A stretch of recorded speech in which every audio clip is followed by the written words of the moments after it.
महिला उच्च शिक्षा के क्षेत्र में राजस्थान का सर्वश्रेष्ठ शिक्षण संस्थान अग्रवाल कन्या महाविद्यालय गंगापुर सिटी, जहां सिर्फ सिलेबस नहीं सपने भी पूरे किए जाते हैं।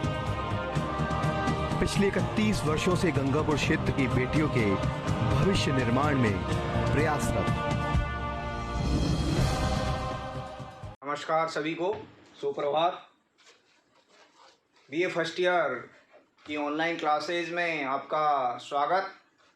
बीए फर्स्ट ईयर समाजशास्त्र का सिद्धांत पर पेपर हमारा चल रहा है, जिसमें चैप्टर है प्रस्तुति एवं भूमिका। चैप्टर क्या है? प्रस्तुति एवं भूमिका, और टॉपिक है प्रस्तुति का अर्थ एवं परिभाषा। टॉपिक क्या है? प्रस्तुति का अर्थ एवं परिभाषा।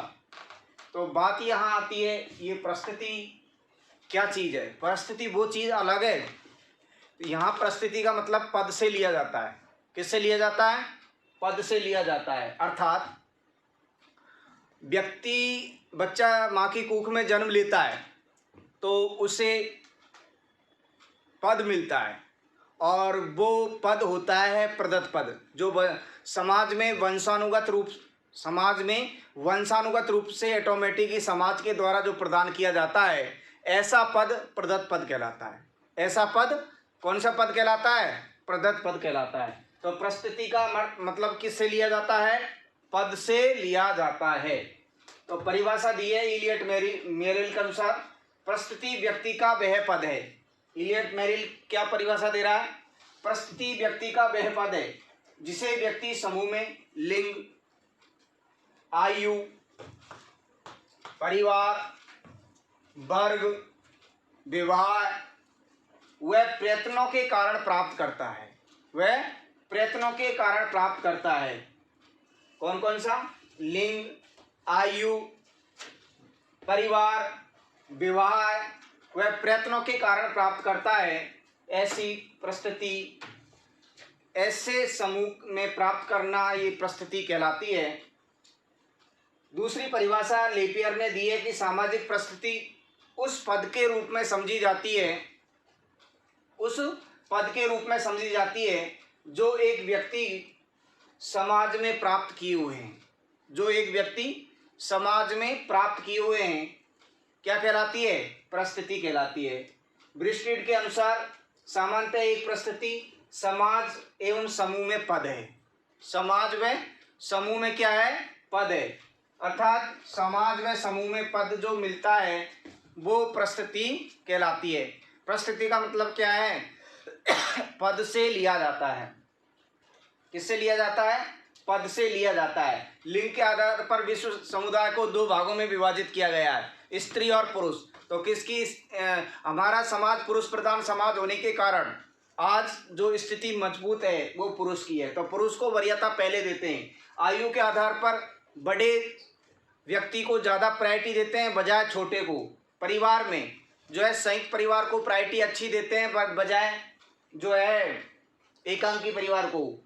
वर्ग, जिसकी आर्थिक स्थिति अच्छी है उस वर्ग को, जैसे पूंजीपति वर्ग, कार्ल मार्क्स ने दो वर्गों का उल्लेख किया गया है, पूंजीपति वर्ग और सरवारा वर्ग, यानी मीन्स मजदूर वर्ग।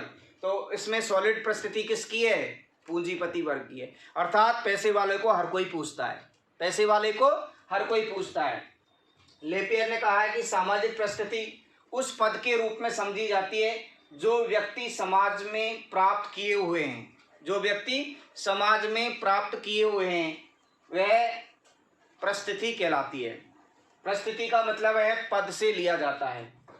प्रस्तुति एवं भूमिका में आवश्यक तत्व। नंबर 1, समाज में प्रस्तुति और उससे संबंधित भूमिका का निर्धारण सांस्कृतिक कारकों व मूल्यों के द्वारा होता है। किसके द्वारा? सांस्कृतिक कारकों व मूल्यों के द्वारा होता है भूमिका का निर्धारण। यानी कि सामाजिक कारक और सांस्कृतिक कारक की भूमिका का, पद एवं भूमिका का क्या करते हैं? निर्धारण करते हैं। दूसरा जो पॉइंट है, प्रस्तुति और भूमिका की अवधारणा दूसरे व्यक्तियों के संदर्भ में समझा जा सकता है। यानी कि प्रस्तुति, जब व्यक्ति पद को प्राप्त कर लेता है तो वो पद दूसरे के व्यवहार को ध्यान में रखते हुए व्यक्ति क्या निभाता है? भूमिका निभाता है। दूसरे के पद को ध्यान में रखते हुए व्यक्ति क्या निभाता है? भूमिका निभाता है। प्रस्तुति और भूमिका की अवधारणा दूसरे व्यक्तियों के संदर्भ में समझी जाती है। तीसरा जो पॉइंट है, प्रस्तुति और भूमिका का निर्धारण पृथक पृथक व्यक्तियों के द्वारा, प्रस्तुति एवं भूमिका का निर्धारण पृथक पृथक व्यक्तियों के द्वारा किया जाता है। अर्थात जिस व्यक्ति को जिस प्रकार की प्रस्तुति प्राप्त हुई है, प्रस्तुति मीन्स पद प्राप्त हुआ है, उसी के अनुसार क्या निभाएगा? भूमिका निभाएगा। उसी के अनुसार व्यक्ति क्या निभाएगा? भूमिका निभाएगा। चौथा पॉइंट है, सामाजिक पद का एक भाग है। प्रस्तुति क्या है?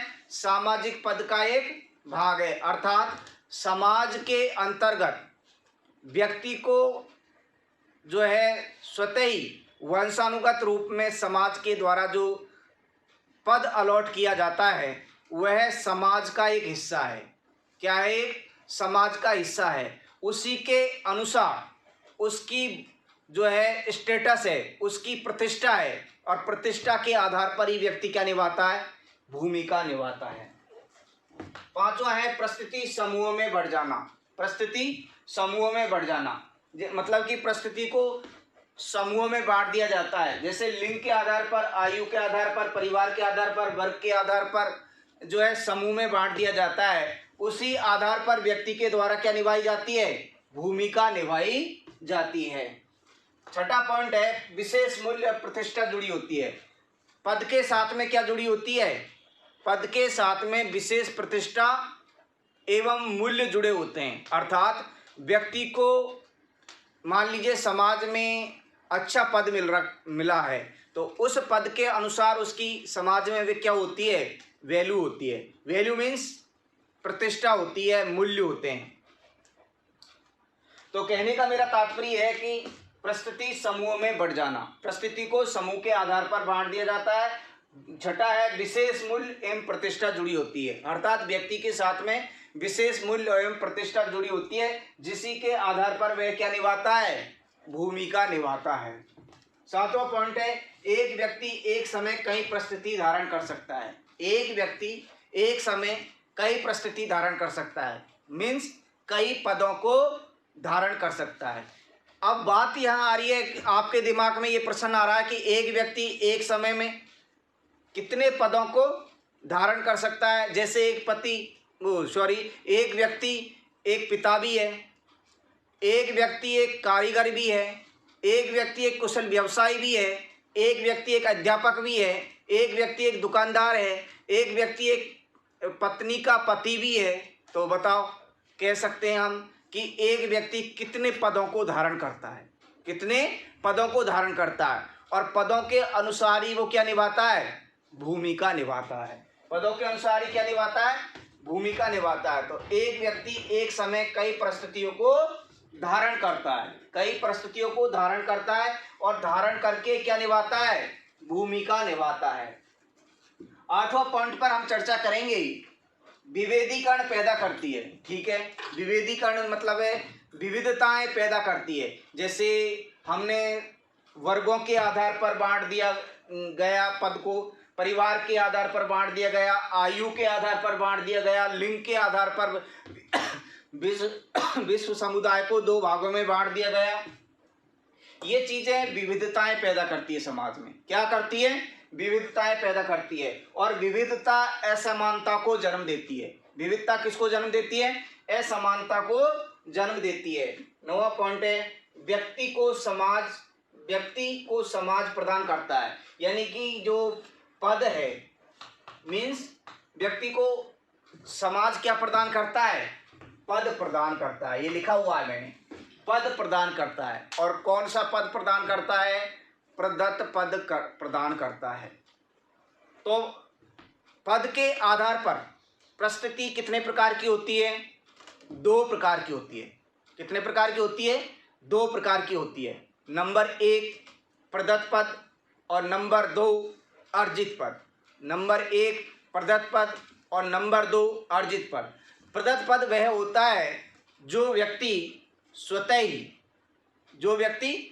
ही जो है जिसको प्राप्त कर लेता है, स्वतः ही प्राप्त कर लेता है, अर्थात समाज के द्वारा स्वतः ही उसे पद प्राप्त हो जाता है, ऐसे पद को प्रदत्त पद कहते हैं।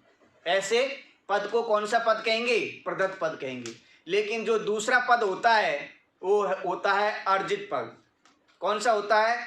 अर्जित पद, जिसको व्यक्ति अपने मेहनत के द्वारा, कर्म के द्वारा, प्रयत्न के द्वारा, कला के द्वारा, शिक्षा के द्वारा, व्यवसाय के द्वारा जिन पदों को प्राप्त करता है, ऐसे पद अर्जित पद कहलाते हैं। ऐसे पद कौन से कहलाते हैं? अर्जित पद कहलाते हैं। जो व्यक्ति प्रयत्न के द्वारा, मेहनत के द्वारा, कला के द्वारा, शिक्षा के द्वारा, व्यवसाय के द्वारा जिन पदों को प्राप्त करता है, ऐसे पद अर्जित पद कहलाते हैं। ऐसे पद क्या कहलाते हैं? अर्जित पद कहलाते हैं। अब जो है आगे का जो हमारा चैप्टर बढ़ता है वो है प्रदत्त परिस्थिति के निर्धारण के आधार। क्या है? प्रदत्त परिस्थिति के निर्धारण के आधार, यानी कि प्रदत्त परिस्थिति का निर्धारण कैसे किया जाता है।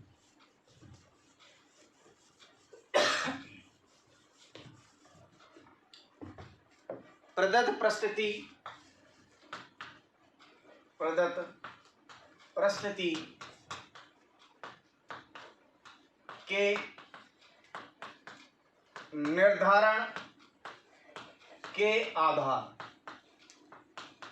प्रदत्त परिस्थिति के निर्धारण के आधार, इसको हम जो है अगले वीडियो में पढ़ेंगे, चर्चा करेंगे। जब तक के लिए आपको धन्यवाद।